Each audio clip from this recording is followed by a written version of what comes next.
Hello, everyone. Welcome to this spotlight session. Really grateful for everyone who's attending today. We are trying to focus on the policy-based loans, and the theme is around creating ripples for the energy transition. So I'll just briefly introduce the topic, and then we will have more eminent speakers, explaining how some of this would translate to the work we do. Uh, if you've seen our energy policy, ADB has, of course, very strongly come out and said we will be happy to support the energy transition. This is fairly complex, extremely challenging, and would not be a short-term process. This is going to take time. You've seen that with the NDC goals, you've seen that with the commitments, but people are, over a period of time, discovering that this is far more challenging than when they had initially started. And a couple of examples that come to mind is we were working with a small island state, or as Lorraine now said, a big ocean state, right? So, countries had put out very ambitious targets on getting to 100% clean energy or carbon neutrality. And for a country of maybe a couple of 100,000 people, when someone worked out the numbers, it was probably about $2 billion or $3 billion, which was multiple times or probably about 5 years to 10 years of GDP, if not more. And that's when people start understanding the kind of challenge that they're facing as they try and reinvent their energy systems from a more incremental approach to something that will need to be very transformative. And so that's the part that we've been trying to help. You need a lot of finance. We are a bank. We are a development bank. We can bring money in, but I think we are dwarfed by the scale of the problem we're trying to address. ADB today does about $25 billion a year across Asia Pacific, which for us is, west would be Georgia, Armenia. To the far east would probably have the Cook Islands. So that's the coverage that we try and cover. And so this 25 billion that we do will go into multiple sectors, into energy, into transport, into health, into education, urban infrastructure. So not all of it will necessarily go into support climate financing or the transition. And at the same time, our president has, of course, announced the need for us to scale up and be Asia's climate bank. And so we're committing to put in about 100 billion over a time frame till 2030 to address the problem. There's been a recent capital increase, so we're able to go up from 25 to 35 billion. But this is completely dwarfed by the scale of the challenge that we're trying to address. We need all forms of capital, not just development money. We need commercial finance. We need other forms of equity, debt, quasi-equity, mezzanine funding coming in to make these projects work. And so that's really where part of the approach in the energy sector group is to see how we can move from our more traditional project-based lending to something that will help countries manage this transition better. We've traditionally been very good on funding renewable energy projects, some of the large solar parks, transmission, distribution. But our policy-based loans are really about how do you engage with government, how do you kind of tackle some of these underlying challenges that inhibit bankable projects from taking up coming into fruition. And so today what we've done is we are trying to pick up two themes in this particular session. One is to hear from some of our experts who've come in from different parts of the world on how some of the more relatively advanced countries with a lot more capital are trying to sort this issue on the transition, and what kind of challenges are they facing, and what is it that they could share with some of our Asian DMC countries in terms of this transition. So that's going to be one part of what we try and do today. The other part is we've tried to organize a little bit of a case study.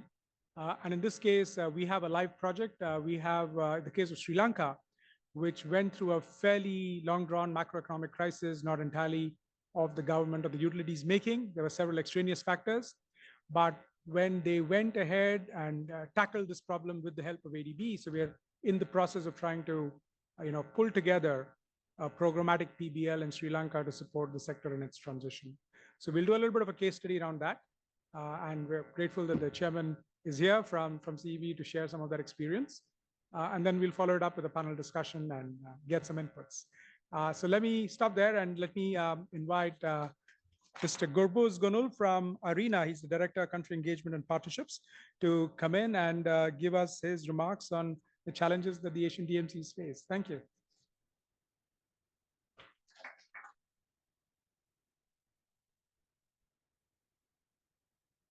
Thank you very much, Len, and good afternoon, everyone. It's really a great pleasure to provide some remarks, some perspectives from IRENA, some insights from some of our work with respect to how we see energy transition moving forward. And within that picture, especially the investment and finance dimension of it, which is perhaps the most crucial dimension. And I will try to share some of our thoughts around that. Because, I mean, you might have heard in different sessions that we are not on track with our climate objectives. We are lagging behind especially from the energy transition and decarbonization perspective, lagging behind the target set aligned with 1.5 degree objective of Paris Agreement. And but I think there is definitely an interest to bring us back on the path. And last COP, I think from that point of view, was a turning point where the governments committed to tripling renewables and doubling energy efficiency efforts by 2030, which is important. And I think it's a serious move if it materializes to bring us back to 1.5 degree net zero path. And within that picture, IRENA has been tasked by COP28 to monitor the progress. So what we are going to do until 2030, we will produce the so-called tracking reports, and to see the progress and how countries are moving forward based on that target, and whether at the end of the day, that target will be within reach in the coming years. But when we look at the pathway and the investments taking place today, obviously very much parallel to how investments are taking place and how the deployment targets are approached to. The investments, still quite a significant amount of investments should go to energy transition, clean energy investments. I mean, our expectation is, or our scenarios tell us, that the investment needs, investments should quadruple by 2050 to be able to achieve net zero.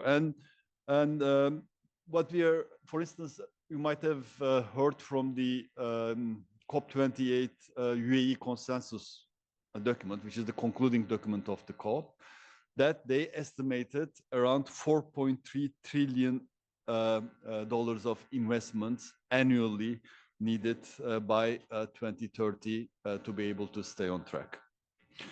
And obviously, this will require mobilization of funding, largely from the private sector, supported by, I think there's a key role for public sector funds also, to catalyze private sector investments in this space, especially in the developing economies. We know that, I mean, we hear that there is sufficient finances available. I think there's an ongoing struggle, in fact, I mean, discussion. When you go to financiers, they say, okay, we have a lot of money, where's the project pipeline? Show me the project pipeline. And when you go to project developers, okay, I mean, we have nice projects and we can't get access to funding. But at the end of the day, I think making a robust pipeline of projects is extremely important. And as IRENA, although we are not an implementing organization, we don't invest in projects, but we still operate in the space to help project developers to produce bankable, potentially bankable pipeline of projects. And then how we can provide access to funding and availability of sufficient amount of affordable financing, but also how to get access to it. Because having the financing available is one thing, getting access to it is another thing. I mean, and you can see very good examples of it, how some of this climate finance is not accessible to certain developers or countries.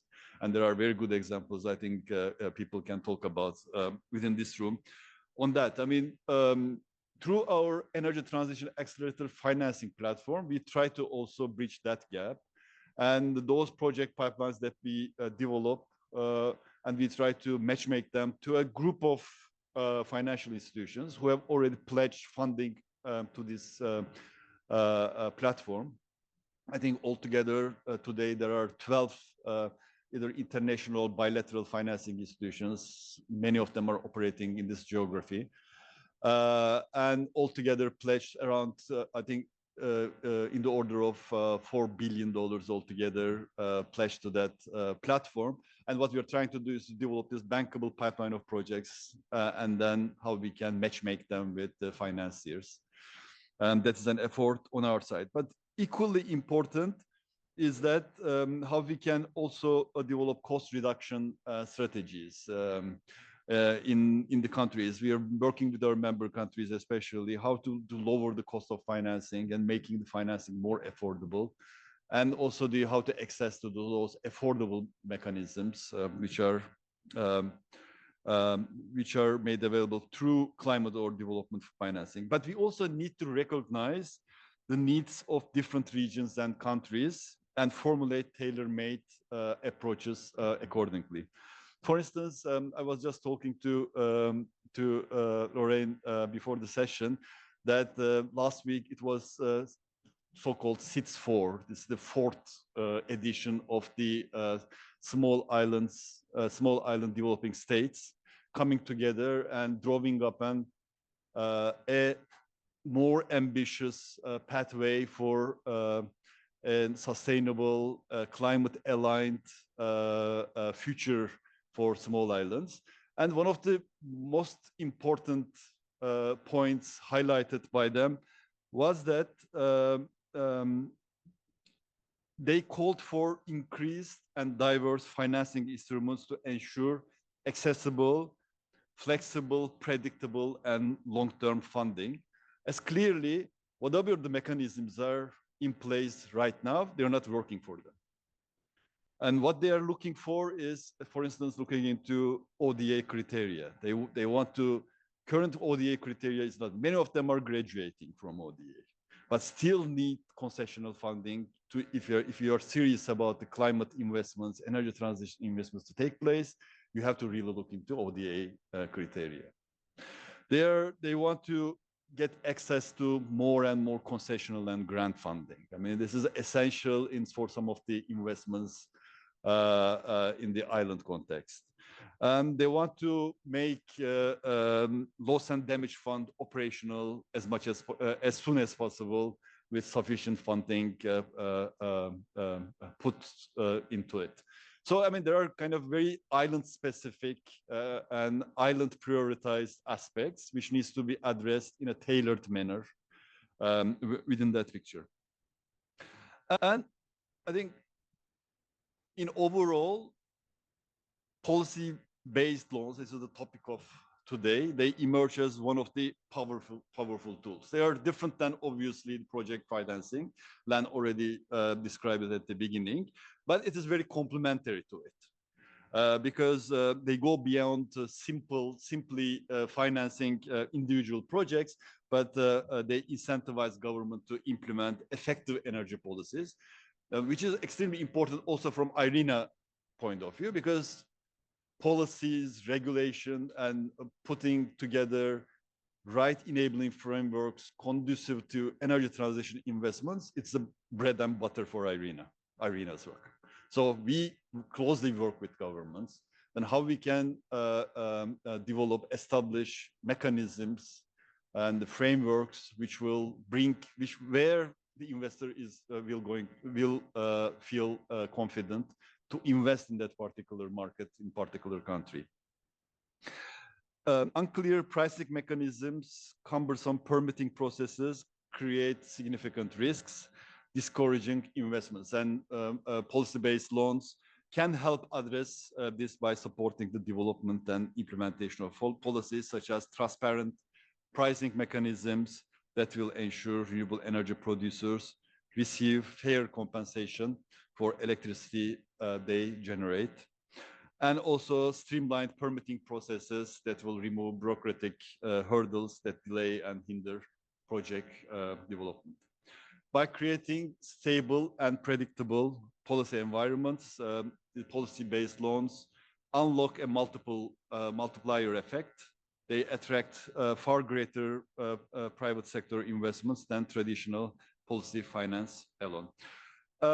In fact, the region, Asia-Pacific region, which is home to over half the world's population, faces a monumental yet crucial challenge in transforming its energy sector, and the success stories that emerge from the region can have a profound impact, creating positive ripples that accelerate the global energy transition. And in this session, we will very much look into those policy choices in Asia. I think Len already touched upon some of the dimensions.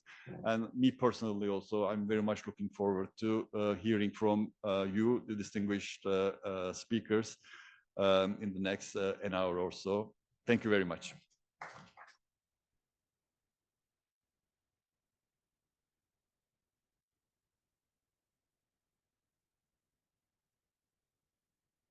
Thank you, Gurbuz, for those opening remarks and outlining some of the challenges that countries in the region face, and what is it that we can try and help with those, particularly along the dimensions that you had identified. I'll now invite Mr. Navneet Trivedi. He's the co-founder and COO of Vrinda Inc., which is a company that does a fair amount of work in North and South America, to come and share some of his experiences around the work from the Inflation Reduction Act and possibly some of the ripple effects of that on Asian DMCs. Thank you.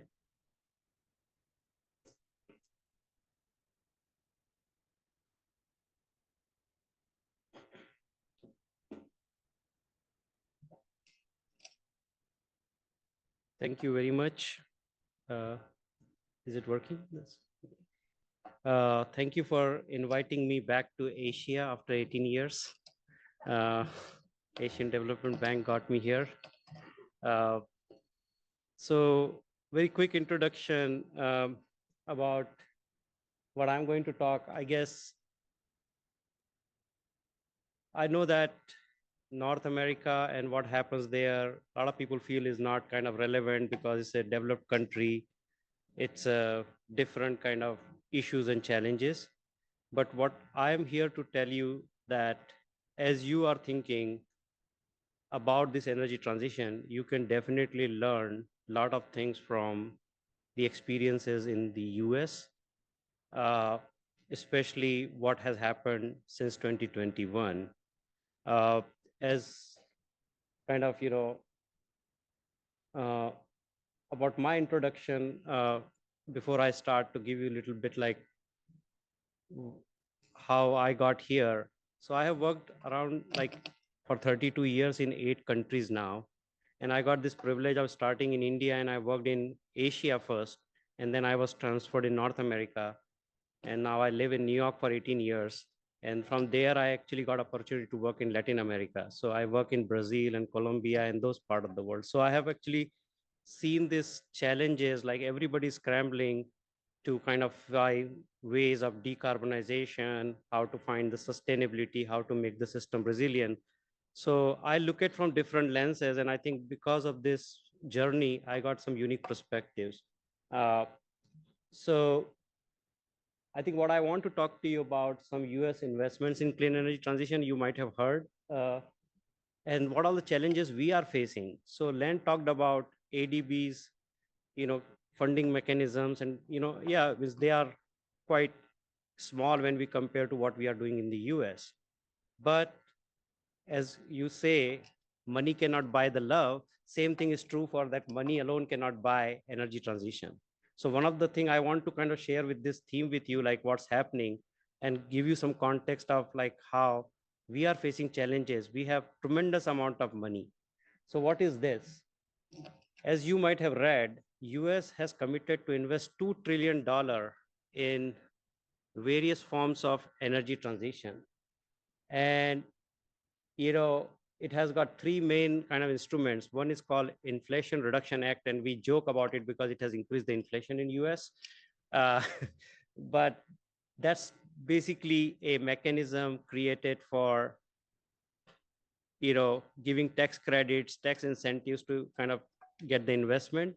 Then there is another component called IIJA, which is Infrastructure Investment and Jobs Act, which is largely a grant program, which is $1.2 trillion of grant, and substantial amount of money is going into all sorts of aspects of energy transition. And the third is the CHIPS Act, which is primarily kind of funding development of the semiconductor chips in the US, which is not kind of relevant for us, but this whole thing plays together. So if you really look at like amount of money which we are trying to invest in the US, you may think that, okay, if I had this money, I could have transitioned very easily, because we keep talking about how to get the money. You know, here we have the money. If you just look at the kind of amount of money, the Department of Transportation, there's got $274 billion. And Environmental Protection Agency has 67. Department of Energy has 63 billion, just from one act.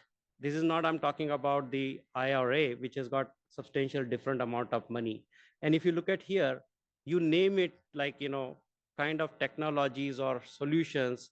And I was telling Len in my other discussion, one lesson I can share with you is that if you're a smaller country, or like you're from a, you know, other kind of developing countries, I would say that just buy a big telescope and look at what's happening in US. You don't have to, you know, invent the wheel here, because you will learn. For example, I heard in the panels here, people talk about hydrogen and carbon capture, sequestration.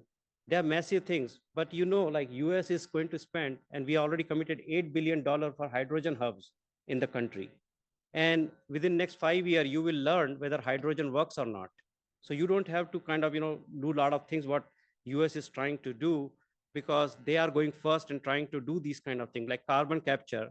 They have given $2-3 billion to all the oil and gas companies to kind of, you know, figure out carbon capture and sequestration. So amount of money flowing is not a problem from US kind of point of view, but can that really result into transition is the question.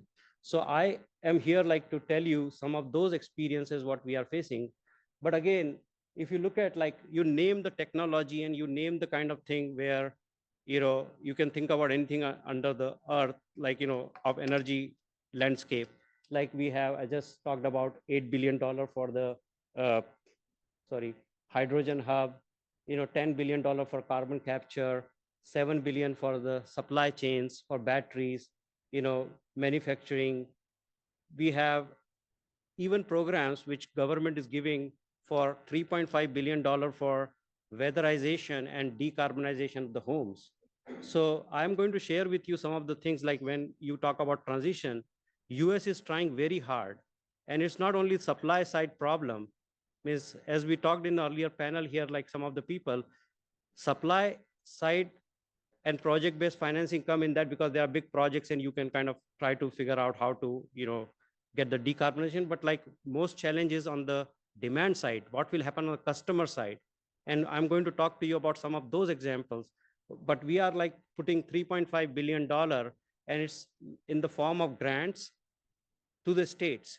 And what we've learned there is that you need to have institutional capabilities.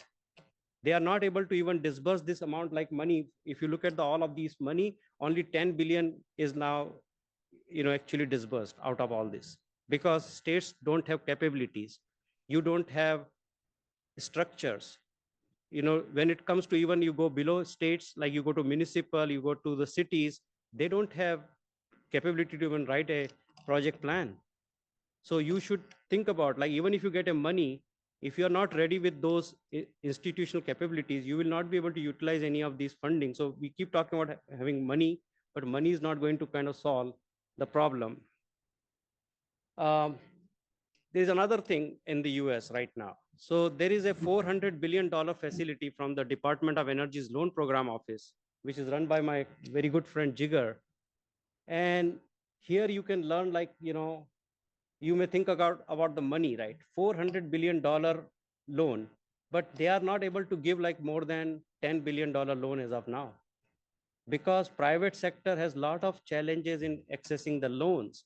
And I'm going to talk some of those things, but they have put in place a lot of kind of processes. They are trying to bring private sector to take the money. But again, navigating the system, having, infrastructure for people who are trying to take the loan and for people who are trying to give the loan. You cannot underestimate that capability. As a result of that, you can see these big numbers, but they are not really materializing right now the way we thought we will be able to do it. This is all kind of passed in 21 time frame. We are in 24. It's just like $10 billion money is gone actually so far. The other thing is interesting part, like, so some of your, like, from bigger countries where you have federal structures and states, like US is a big country, we have 50 states. So the question is, if the money is available, how you are going to access those money to the state level? So one thing I can tell you this, like, you might have, if you like politics, some people say, oh, it's like Biden versus Trump or red versus blue. I say the money is only one color, green. When it comes, it doesn't matter. So what clever thing Biden has done in the policy there is they are actually encouraging manufacturing facilities and investment in the red states. And if you are like from such kind of country where you have multiple state and political system, what they have done is to sustain these investments. So we are very confident that in the US, even if tomorrow Biden goes and Trump comes back, there is not going to be a reversal in the energy transition, because most of the factories for clean energy technologies are set up in the red states. And the incentives are kind of flowing there. And it is all related to jobs and livelihood of people. So it's not going to have any impact. But again, the thing is how to transfer this money in the programs. And that's the area where I work and my company try to work, is like how to make this funding available to the states and like through states, the program. And that's a difficult part. And that's where the challenge come with the policy base, because when you are doing a project finance, like project once it's created, what will happen. But in a policy, like you are dealing with largely like, if you are dealing with the customer side, you have to deal with small people, like, one customer, and like how to create a structure to finance them, how to give them the right incentive. It's a massive kind of undertaking. So how you, like some of the states are doing. So when these kind of policies come, they are coming up with their own goals and targets. Like for example, in New York, we have what we call it Climate Leadership and Community Protection Act, which says that we will decarbonize 100% electricity by 2040, and we will reduce the emission from all levels by 85% by 2050. So we are basically aggressively pursuing decarbonization of building, electrification of transportation, and so on and so forth. So when they pass this kind of legislation, they could actually get federal grants to come to kind of their state, but then transferring from the state to the local governments is a big challenge. And you need to be kind of mindful of that. So what challenges like we are seeing, money is not a problem. If you look at the thing, like latest policy statement, some of the changes, like, and I was talking to, like ADB has, for example, a requirement that you need to, they have the first recourse on the loan. And that was one reason, like a lot of private sector companies are not comfortable in taking the loan from the government. So now they have kind of changed this thing to say that they are going to be equal partners in the process, right? Similarly, like private sector investment, it's very important that private sector is willing to put skin in the game. Most of the people, what they do is that they are saying, okay, can you give me the grant? Can you give me the concession loan? And then like there is no like need for them to invest, like most of the companies. So in the US, this is a change like where they are insisting you need to have either matching grant, even if you're a state, if you're a company, you need to do something from that. Community benefits are very important. Like, if you are trying to do financing in energy transition, you cannot ignore the community. So what is the community's benefit?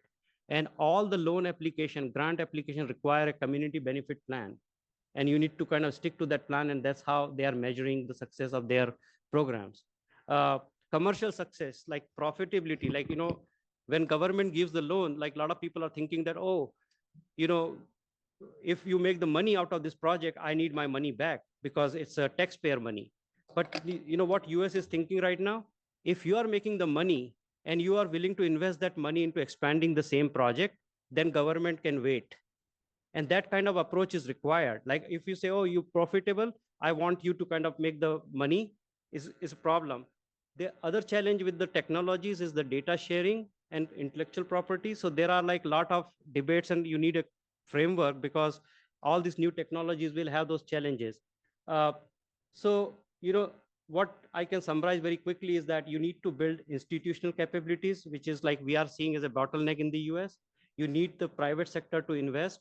You need to engage with the communities for these kind of policy-based loans. So you need to kind of have a crucial plan there. Commercial success very important, and you need to protect the technology. I think I will stop here, and then we'll talk more about this. Thank you.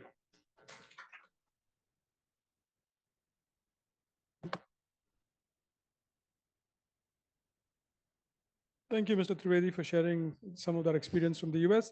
I'll now invite Mr. Sergio Ugarte to share some of his work, also from some of the work he's been looking at in Europe and South America, as well as Asia in the more recent years. Thank you.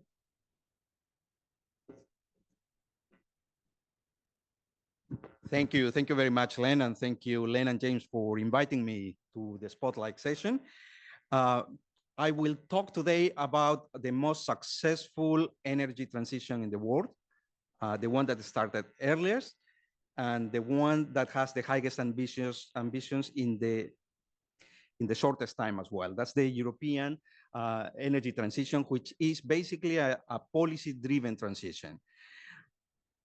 A few words about me. My name is Sergio Ugarte. I have a doctor, PhD in engineering with minors in economics and mathematics. And I have worked for 33 years now in consultancy in renewable energy, climate change issues, and country development in about 55 or 56 developing countries.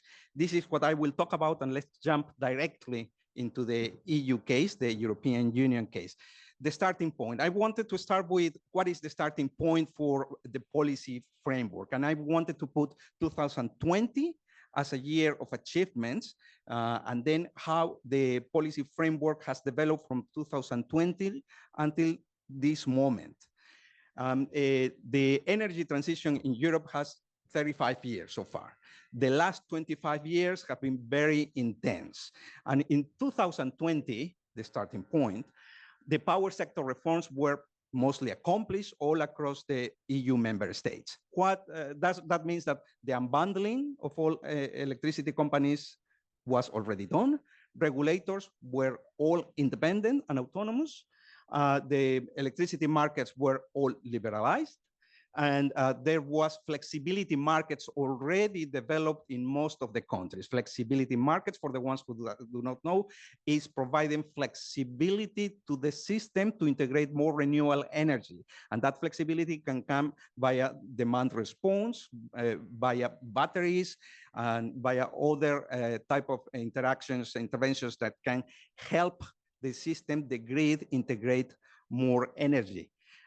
There was a free setting of tariffs, all of them cost reflective, no subsidies generalized.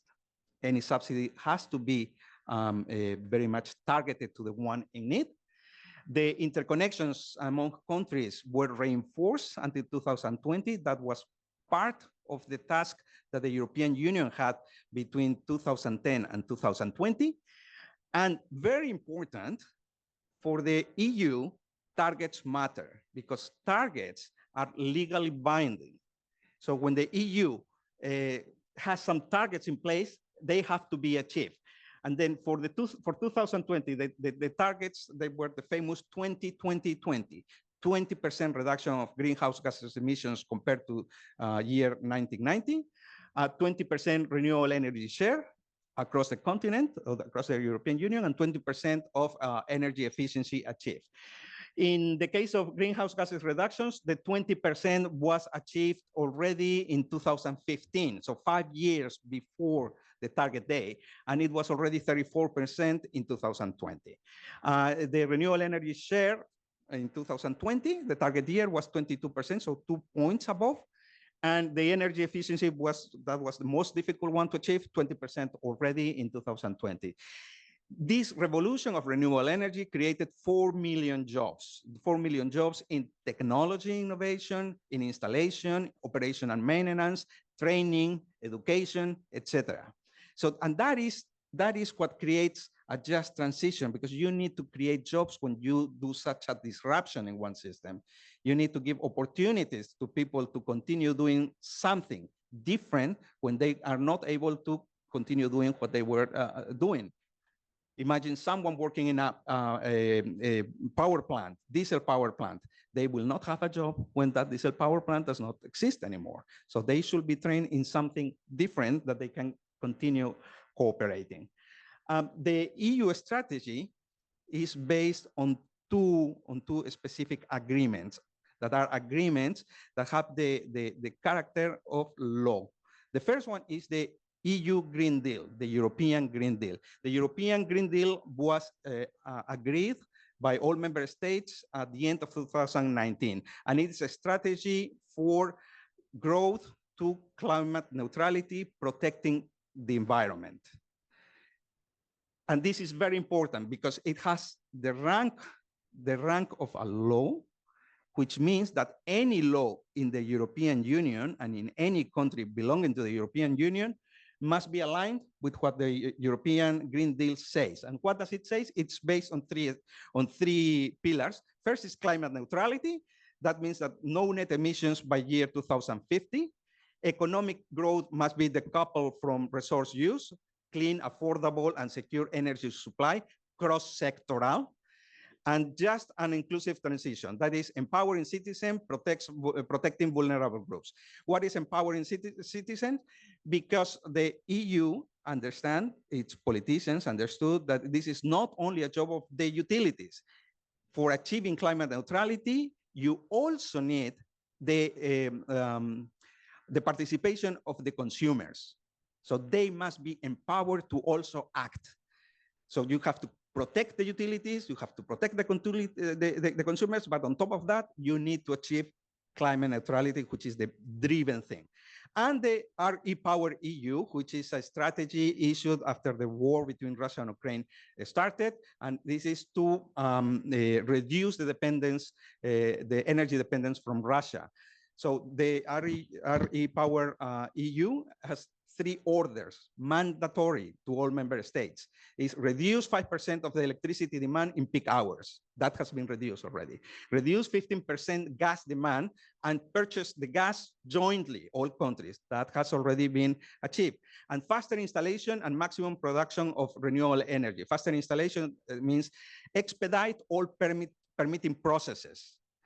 And that has been achieved. And the result in only 1 year is that for 2022, there were already 460 gigawatts, more than 460 gigawatts of wind, solar, and solar capacity installed, which is 25% more than the previous year. And in 2023, again, a jump of 25%.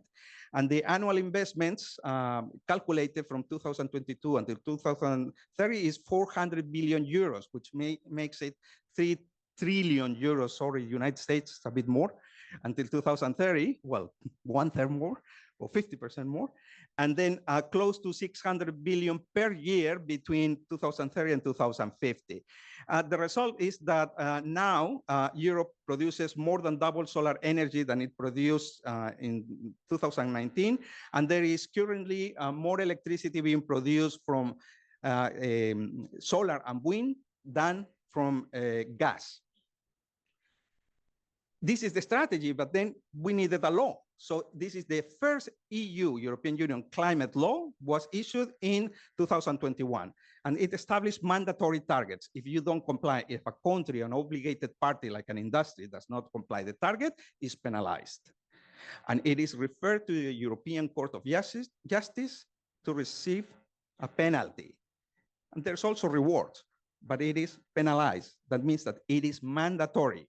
And what are the targets? By year 2030, we need to achieve 50% less greenhouse gases emission compared to 1990, and 42.5% of renewable energy share. That's not electricity, that's all energy, with a clear ambition of reaching 45%. So the 45% is not mandatory, but it's the ambition. But what it is mandatory is 42.5%. By 2040, the law says that we need to reach 90% of climate neutrality, and by 2050, full climate neutrality. And the law says that after 2050, Europe needs to absorb more CO2 than what it produces. It also established a board, a scientific advisory board on climate change, advising the European Union on how to achieve this. A law in the European Union is a directive. Once a directive is proposed by the European Commission and agreed with the European Council, which is the heads of the states of the 27 member states, it has to be ratified by the European Parliament, and then automatically all countries must transpose into their national legislation. But this also is understood that this is not about energy, actually. It's about many sectors. So it involves forestry, it involves agriculture, it involves transport, it involves a health and sufficient food strategy, because now in portions of Europe, people, especially in the younger generations, they eat less meat because that produces savings of greenhouse gas emissions, so a healthier diet.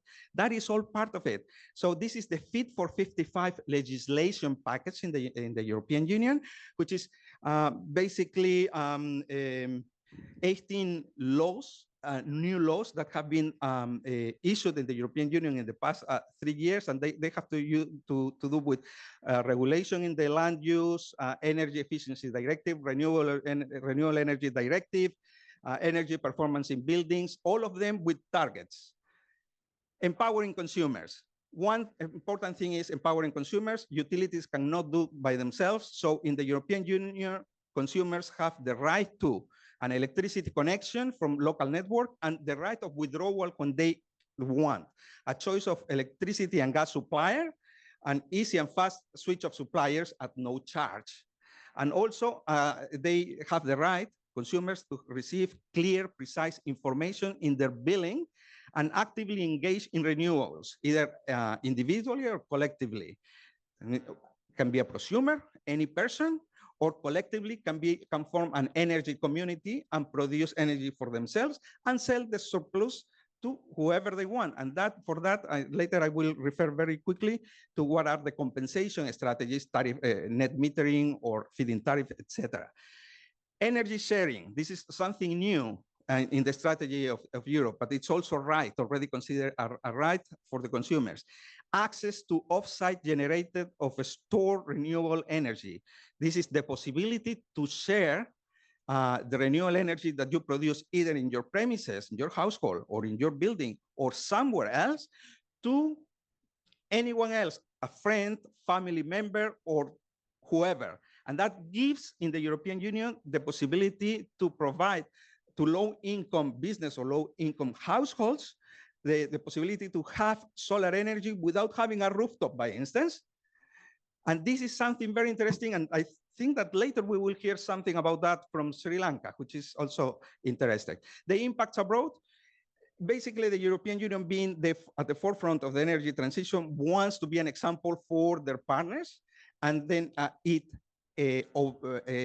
the membership of the European Union, or the countries that want to be members of the European Union, are obliged to transpose all these laws and all these targets into their own legislation. So that is all the Balkan countries, Serbia, Kosovo, Macedonia, Bosnia-Herzegovina, Montenegro, Albania, they all have to transpose these laws, and also Moldova, and also Georgia, and also the Ukraine.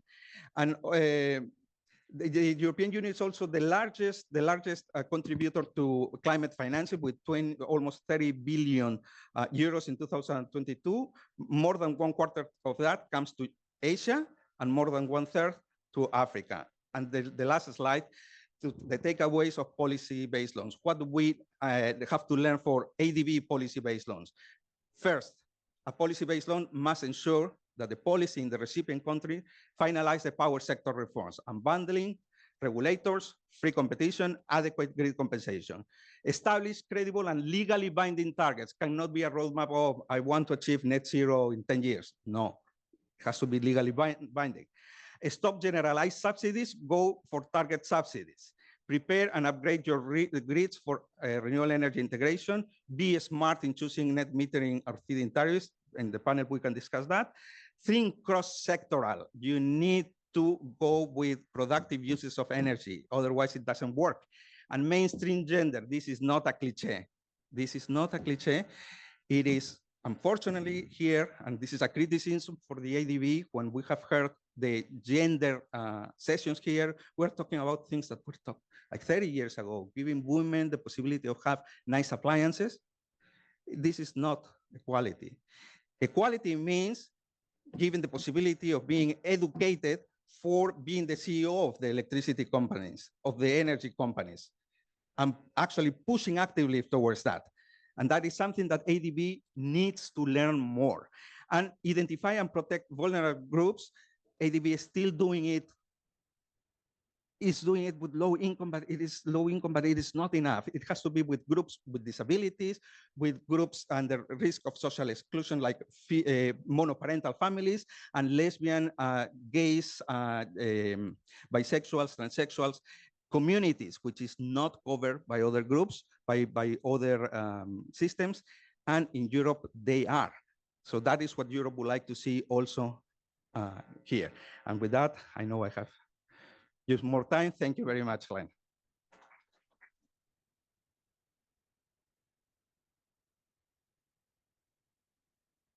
Sergio, thank you for outlining some of those fairly comprehensive set of initiatives that are happening in Europe, as well as some of the learnings here for the Asian DMCs.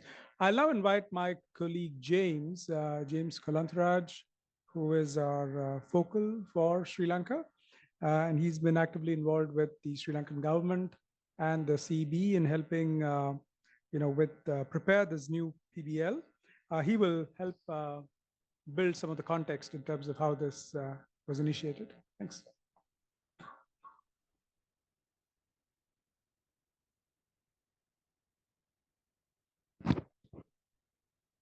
Good afternoon. So I don't have a presentation. The presentation is later will be CEB chairman will be doing the presentation. Basically ADB has been one of the leading development partner within the power sector of Sri Lanka. We channeled almost over $1 billion, $1 billion in financing over the last decade, only to the power sector. And some of the achievements in the power sector include 100% electrification, achievement of 100% electrification in 2016, which the country has achieved. And when you compare the electrification in Sri Lanka, they have managed to provide reasonable access with reliable access to most of the parts of the country. Unlike many other countries which have claimed 100% electrification, it's not 100% real 100% electrification. So, and they were able to achieve transmission and distribution losses single digit, which is almost close to 9% now, which many of the South Asian countries may not have achieved, and even Southeast Asian countries have not achieved, which runs on our headlines. Example, Singapore, but entirely run on underground cables. So these are some of the achievements Sri Lanka had made, and ADB's recent engagement has been mostly with renewable energy sector, which includes the largest wind power park, which is the Mannar, and we also provide credit line for solar rooftop, which enabled the solar rooftop system in the country, including providing assistance, technical support even to providing technical support to the solar service providers. And we also support hydro development and including development of future pump hydro plants. So these are some of the activities ADB has been engaged. But I would like to emphasize on the key issues in the power sector, which Sri Lanka has been facing over the years. Actually, first one I would like to emphasize, the tariffs were never been cost reflective until 2022. So no tariff revisions were made for over almost a decade, from 2013 until 2022. And the second one is the Ceylon Electricity Board and the government of Sri Lanka used to have a very good low-cost generation plan, which means what is the generation in the next year, but it has never been implemented as per the plan. And this has resulted in emergency generation, which led to installation of almost 30% of their generation by diesel power plants. So these are the key issues they face. And the procurement of renewable energy, though done in a way, but it is not done in a very systematic way, not resulting in a competitive procurement. So that's one of the reasons. And the other reasons I would like to convey is the absence of liberalization in the market, which CEB is the only single buyer of electricity in the country. So all these cumulative causes resulted in the tremendous operating challenges, and COVID and the economic crisis added to it. And and the government has even the IMF has identified power sector as macro critical. And finally, the tariffs have been increased in 2022, 75% in August, followed by another 66% in December. So finally, the tariffs were cost reflective, and and ADB has been working closely with IMF to support a power sector policy-based lending to achieve some results in the form of reforms. And since ADB's partnership with the power sector has been long-standing, ADB is the only agency which is supporting power sector policy-based lending in Sri Lanka. And the key reform areas identified in the policy-based lending are structural reform of sector entity, which is mainly the Ceylon Electricity Board or CEB. And how it helps energy transition, because we believe that when CEB is structurally unbundled, it will improve competition among the distribution companies, transmission and other generation companies, which will enable efficiency. And second, pricing reform in energy sector, and also to improve the financial sustainability. How, that's a question asked by many government, how, reducing the subsidy and increasing the electricity price will improve energy transition, because making the tariff cost reflective will ensure the consumer consume less electricity. That is the first step of energy transition. So making, because we can subsidize tariff for the targeted subsidy, but not to everyone. So I think that's one of the key measures for energy transition, though it has not been done, and which Sri Lanka is progressing now. And finally, promoting renewable energy development and facilitate private sector participation, with which others have been highlighted. So as Len has earlier mentioned, the PBL is structured in a sequential way over 3 years, so that ADB can sequentially engage the government so that these policy actions are implemented in a sequential way. And as we speak, most of the policy actions for the first program was achieved by the government, and the Electricity Act is being debated in the parliament today for approval. Probably we will look forward to it, and ADB will continue to support the other structural infrastructure, infrastructure support and future lending, because we can also leverage the government, which with the future infrastructure support and lending through the policy-based loan. If the reform actions are not achieved, ADB can still delay the infrastructure lending until these are achieved. So these are some of the areas we are supporting the government. And as Dr. Surya mentioned, when these reforms are implemented, when the tariffs become cost reflective, we also look at the poor and vulnerable, and we also working on programs such as virtual net metering, were to install rooftop solar in public spaces to support the poor and vulnerable, or to support the micro entrepreneurs, and other programs to enable achieving results that can be provided to the poor and vulnerable community. I will stop here because I exceeded my time already. Probably I request CB chairman to do his presentation. Thank you.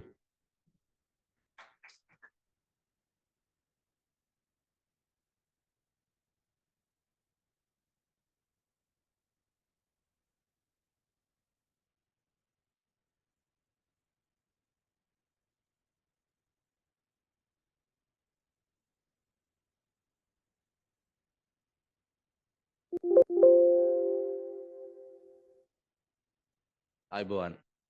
Good afternoon, ladies and gentlemen. I'm honored and privileged to be in this distinguished forum, and my sincere gratitude to NDB and NDB officials by letting me, my colleague chairman, LECO chairman, and the Sri Lankan officials and investors to be participate in this very informative and constructive forum. And also ADB's been a long-standing friend with Sri Lanka and well as more into the CB electricity power sector, guiding and assisting us in many of the projects in all the ways and means. Once again, thank you very much. And now actually like my friend Glenn said at the beginning of this session, my Sri Lankan case is going to be more into experience sharing.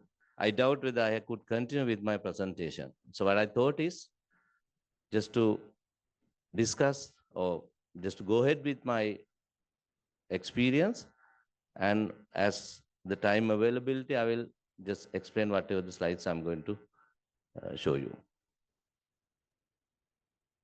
Or if any Chinese friends are here, I'm sorry if I make any language errors in this. So what I understand in Mandarin is crisis says the two things, it's danger and opportunity. This slide actually I can't forget in with even with the rest of my life.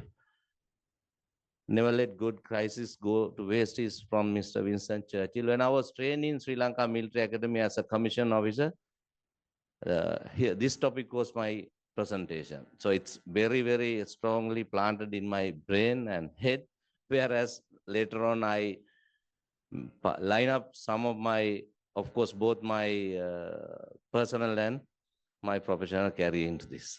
So thanks to Mr. Winston Churchill giving me good guidance when I started my career. This is very interesting. Like most of you all have been discussing, we as a country, we went to a very bad situation about 2 years ago. Country was declared as a bankrupt in 2022. We were actually lack of everything as a whole country. When the assignment was given to me as a chairman, there was a 15-hour power cuts, 7.5 hours, 2 slots. A lot of discussions were on because industries were impacted a lot. Say fisheries industry, prawn industry, a lot of impacted. So we were discussing how we're going to move forward. Like we are lack of dollars to purchase fossil fuel and a lot of problems were there. Then when we calculated, we were not in a position to decide whether to buy fossil fuel and continue with the power or either to continue with the power shading. If we do the power shading for 3 hours, it was a huge loss to the industry. So then we understood that will goes to another economic crisis when the microeconomics, everything being affected with this. So I think we made it the best example of converting crisis into the opportunity, and probably, not probably actually, I think it's the best example is the CEB. As a country, how we capitalize the opportunity. This, I think, what we discuss before we start on this process. Before crisis, the power sector was loss-making, public funded, vertically integrated, loosely regulated, policy incoherent, and unionized. Loss-making was government subsidy was there continuously. Like very correctly, Mr. James said, for about almost a decade, there was no any cost reflective tariff, neither no increase of the tariff. That time I could remember I needed about 725 billions per annum, whereas I was getting only 255 billion. Huge deficit. So government was funding huge amount to be paid to CPC. So that institute also impacted in that. Then loss making, then the public funded, then the vertically integrated is the biggest problem. Even now we have until today. I should say, like he said, now today is a very remarkable day. It's debating in the parliament, the new act right now. If it's passed to the parliament, I may not be the chairman of CB by tomorrow. Maybe another. Even I'm happy for that, though I've been given the next assignment or not. But this is vertically integrated.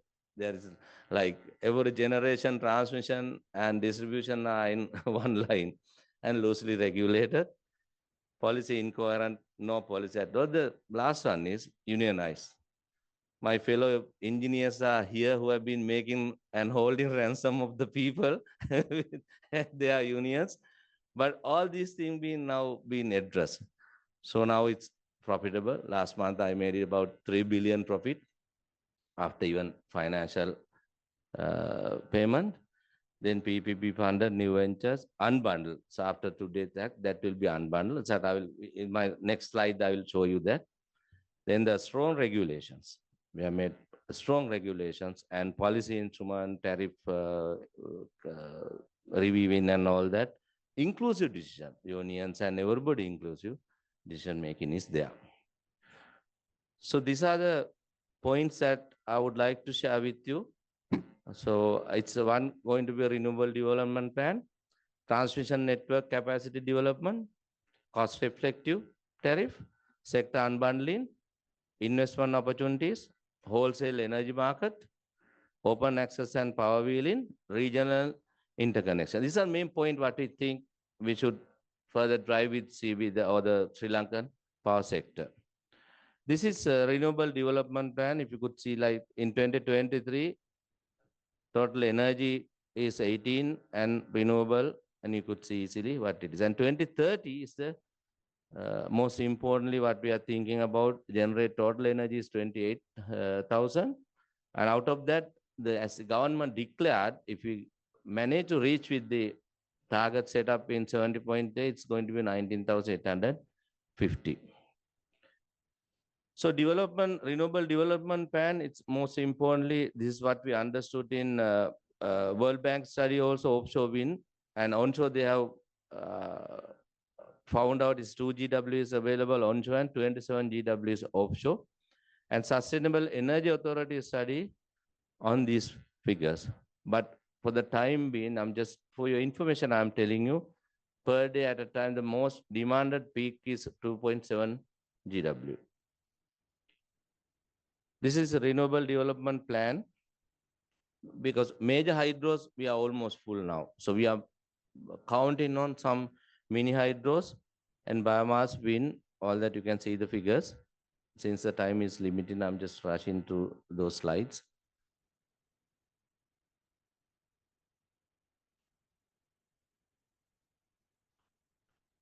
This is, you could see this renewable development map. We have divided into northern zone, Mannar zone, eastern zone, and southern zone. If you see, if I draw a line from Batticaloa eastern to western harbor in the port in Colombo, it's more the top side is going to be the wind and southern side is going to be the solar. You can just understand with that.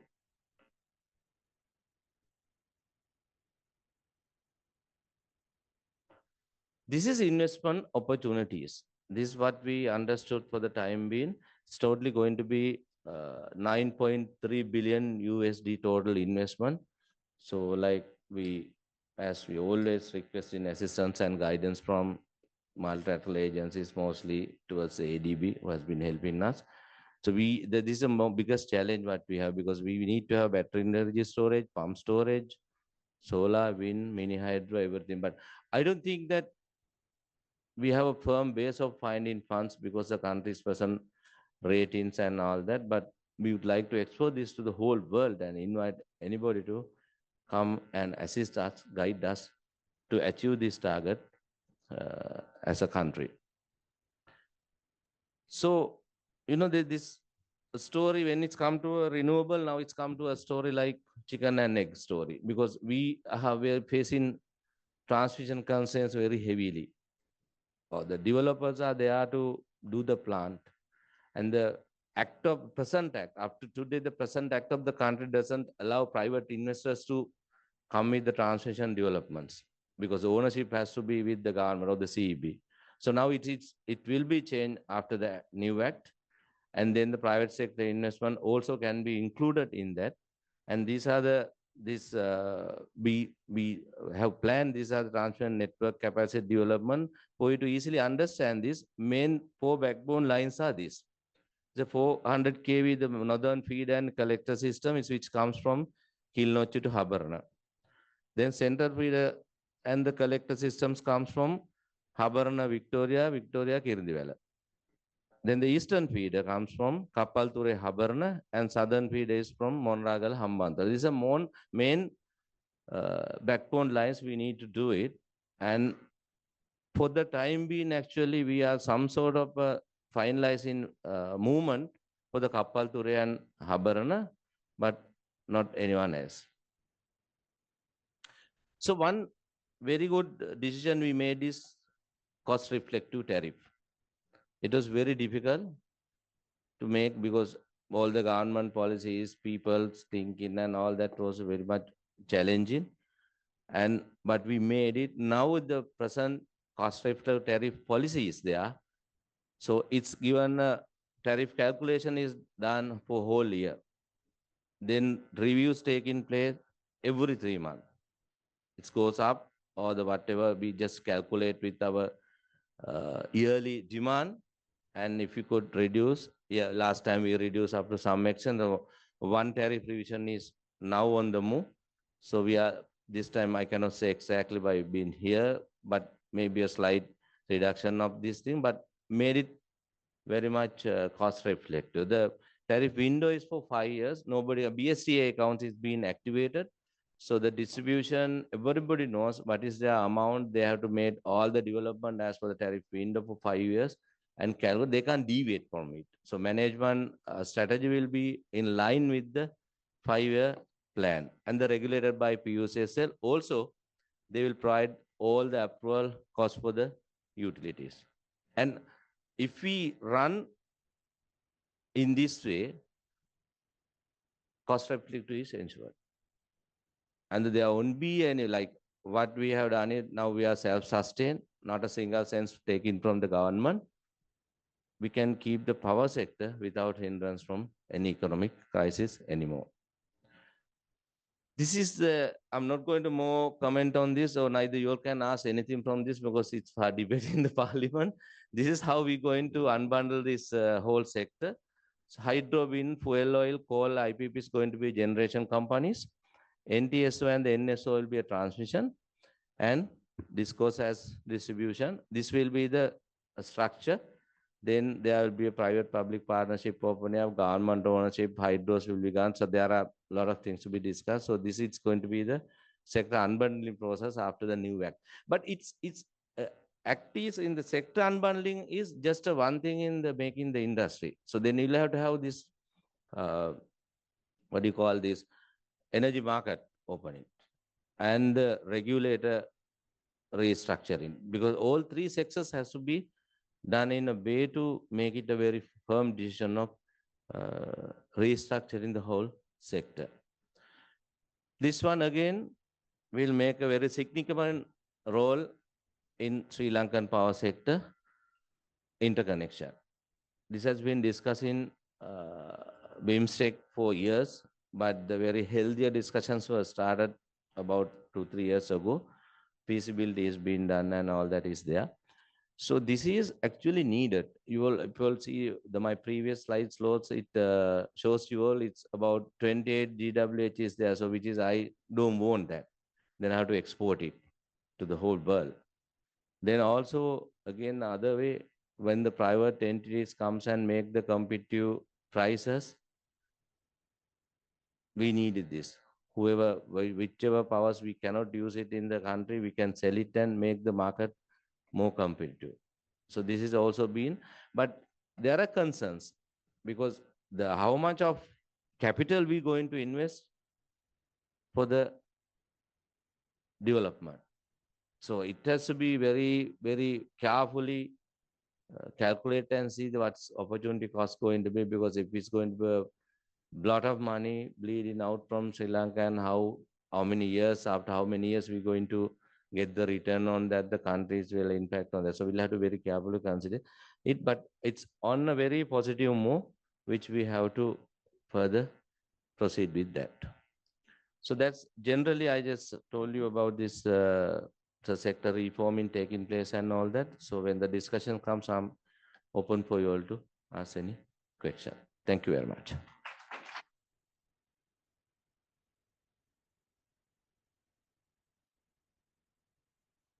Oh, that was a very engaging presentation. I know we have a limited amount of time left, but let's start and let's invite some of our participants today onto the panel. Let me ask Sergio. Sergio, please come up. Navneet, Denzel Hankinson, who's the CEO of DHI Infrastructure.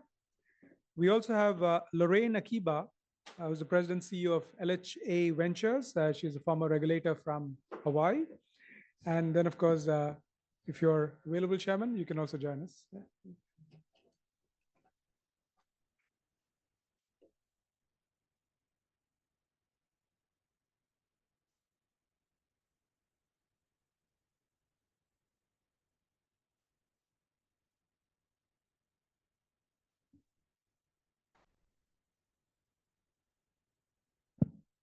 Thank you. So we'll take a few audience questions, but before that, maybe just to start off, and given we have Lorraine and Denzel who haven't done a presentation, I thought we could get some interesting perspectives from them. Yes, thanks, Lane. I know we're conscious of time here, so I'm going to make it very concise and very to the point. I think I wanted to share from the other perspective in terms of as energy becomes more local, as prosumers become more involved, how climate-based loans, and I think we had the discussion in the session that preceded this at 11 o'clock, how are we going to change the perspective and some of the definitions in terms of what we fund in countries, in regions, in terms of the clean energy transition to expedite a renewable energy transition.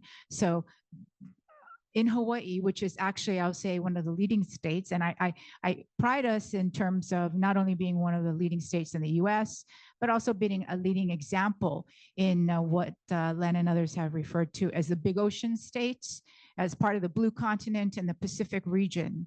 I want to share with you that I think what we have learned is that, as Sergio mentioned, that the targets and setting the right regulatory framework are key. So like the EU, even before the rest of the US had established requirements, in our state of Hawaii, there was a mandatory requirement of 100% renewable energy by 2045. This got established in 2015, and then a year later, 100% decarbonization in all other sectors, so that we would be net zero by 2045.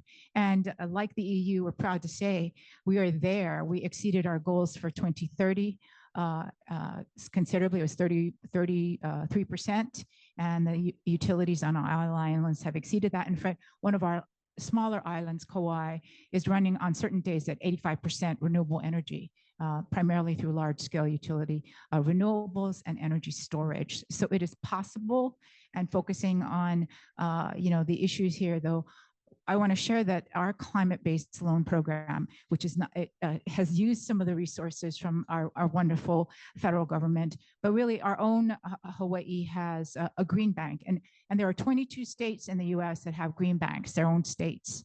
Our green bank was formed in 2014. And to address the issues of energy equity and access, because many people, low moderate income people and people in certain types of dwellings could not access renewables, could not access rooftop solar, could not access even some of the basic HVAC and energy efficiency equipment that helps make the energy transition happen. So we formed the legislature by law created what's called the Hawaii Green Infrastructure Authority, which is basically Hawaii's green bank.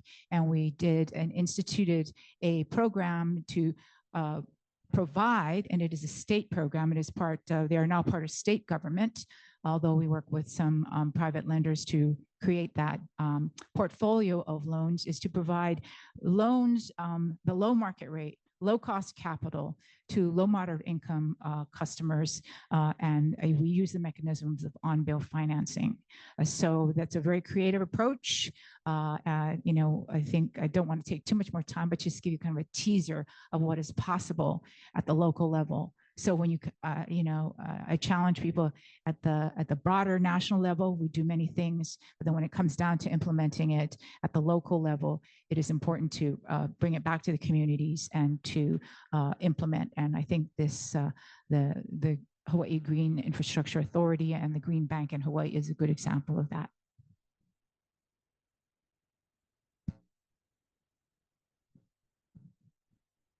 Go ahead, Denzel. Thanks very much to the panelists for some really interesting presentations and thoughts. My takeaway from the messages today, it reminds me of this Kevin Costner movie from, I think, the 1990s called The Field of Dreams, where there's a catchphrase, if you build it, they will come. And I think what I'm taking away is that building it is not enough for the benefits to come. Writing, you know, policy papers and regulatory papers about what needs to change, also not enough for the benefits to come. And just providing funding and financing, also not enough for the benefits to come. You really have to do all three of those things for the benefits to come, for, you know, for this transition to happen. And I'll just give you a couple of examples. My company we have a practice where we do a lot of evaluations of donor-funded projects and programs. And we've done probably a dozen evaluations over the last 10 years, which covered, I would say, 500 to 600 different projects, which were a mix of hard infrastructure investment and soft infrastructure investment. So technical assistance, policy, institutional regulatory changes. And one of the lessons that is consistent throughout all of those evaluations of those projects and programs is that, you know, you can't just do, is that if you have an upstream policy intervention without a downstream hard infrastructure investment after that, you don't have very effective results. Similarly, if you have just that infrastructure investment without the accompanying policy changes, again, you don't have very good results. And I'm just reminded of, we've been talking a lot about electricity here, but one example that comes to mind is a clean cooking program that the World Bank funded in Rwanda in East Africa, where the first year of the program did not go as intended. So they were providing grants for clean cook stoves for households, and there was no uptake. And so they really had to reevaluate, why is there no uptake? What's going on? What's happening? And the issue was that the developer or the manufacturers and the distributors of these clean cook stoves couldn't get any access to working capital. So they'd go to the commercial banks in Rwanda, the local banks, and they would turn them away. They had no idea what this was. And so that, you know, that sort of promoted it, or rather prompted them to change their strategy. And so a year into the program, they went ahead and they made a lot of changes to the policy, institutional, and regulatory framework that they had put in place for these clean cook stoves. And within 1 year, they had distributed 165,000 clean cook stoves after the engagement they had with the banks. And then a bad example, or a not so successful example I'll give, is from a variety of programs in Western Balkans and Eastern Europe and Central Asia. These were building energy efficiency programs where a lot of funding was provided for grant funding for building energy efficiency. And what happened was, as soon as the grants ran out, people stopped doing anything for energy efficiency. So you just can't provide the money, you just can't provide the infrastructure. You really have to have a whole package, and that package has to be flexible and evolve over time. And that's one of the nice things of the PBL approach, is that it's a programmatic approach. And so you can have this dialogue, which is, I think, what happened in Sri Lanka, where you can adapt over time. You can adapt the tariff regime, you can adapt the PPP procurement regime. And I think that's a really nice advantage of the PBL approach. And it's worked obviously very effectively in Sri Lanka. Congratulations.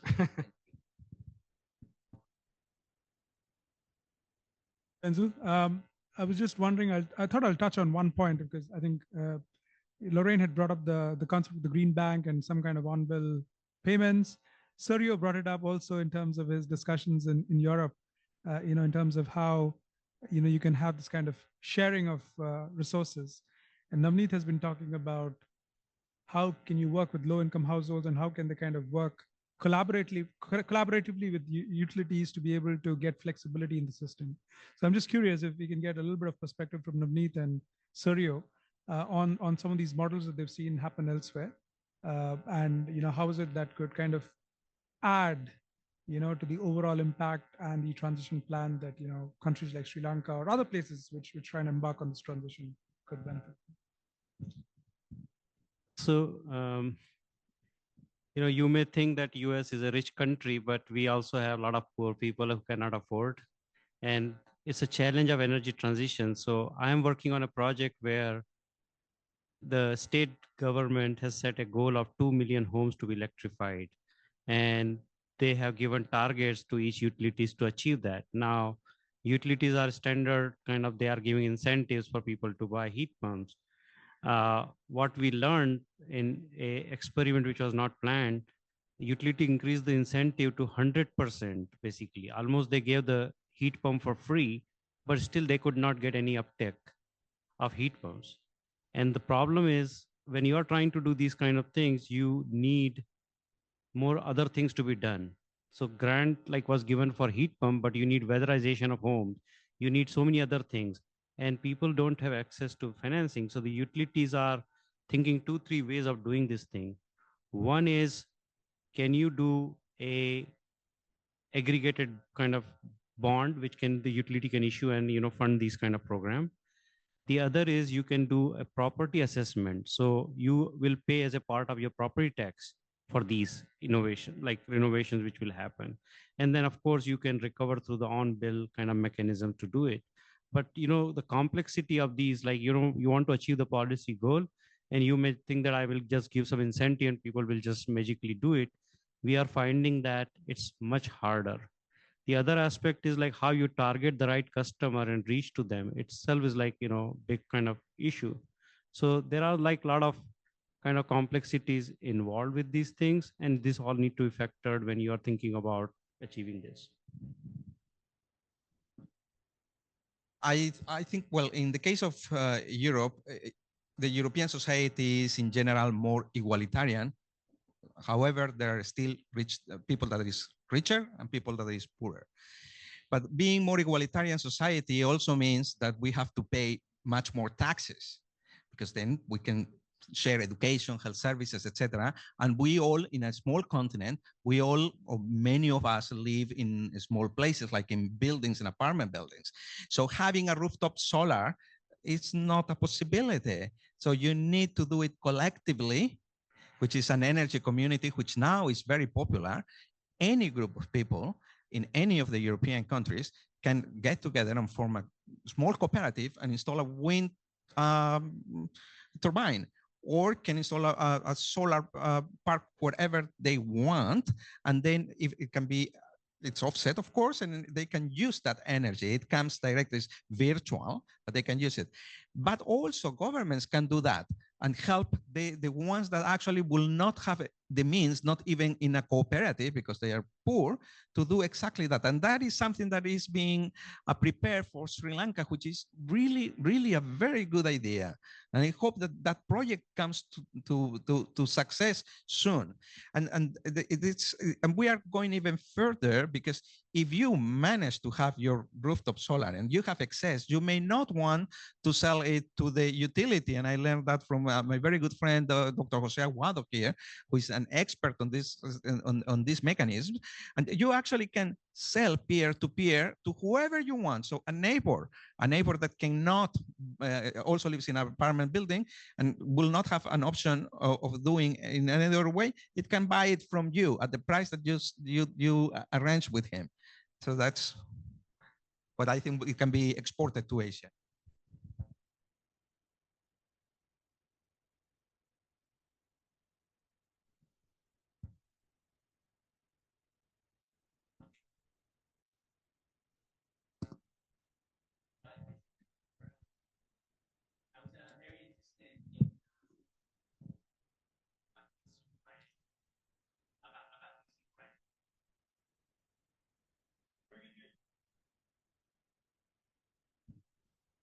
Hello.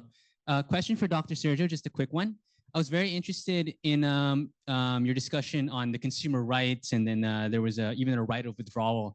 I was wondering, in the context of Southeast Asia and Asia Pacific, it's a little bit different. You do have a lot of human rights issues. You have things like lack of civic spaces. And I was wondering if in the case of Europe, do the consumer rights include things like human rights?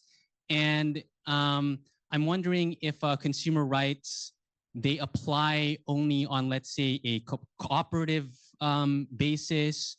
And on that note, I'm wondering if, for instance, the city level, if a city level has a proposal for an energy provider, where does the consumer rights come in? Are they able to say no to what the city is offering?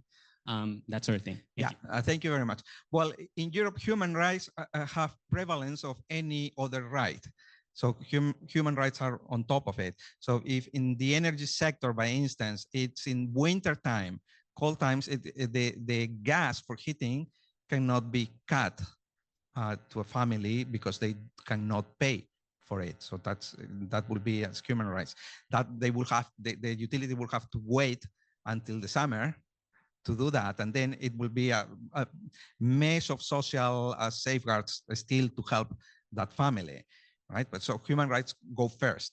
In consumer rights, if anyone has the right to withdraw and go off grid, if you want that, of course, that's a bit crazy to do, but if you want, it's your right, because you are empowered as citizen, as consumer, to do as you wish. In the same way, if the idea of a free market is that you have options. So if you have 2, 3, 4 traders of electricity or gas that you can get your gas from, and they actually do not have to have the infrastructure there because they can use the infrastructure of any other of the companies to provide you via contract with the service. And you can choose freely among them. That's the idea, that you can choose freely among them and you should not pay any extra charge for changing at the time that you want. So the change actually takes 1 or 2 days, 48 hours in everywhere in Europe if you change provider.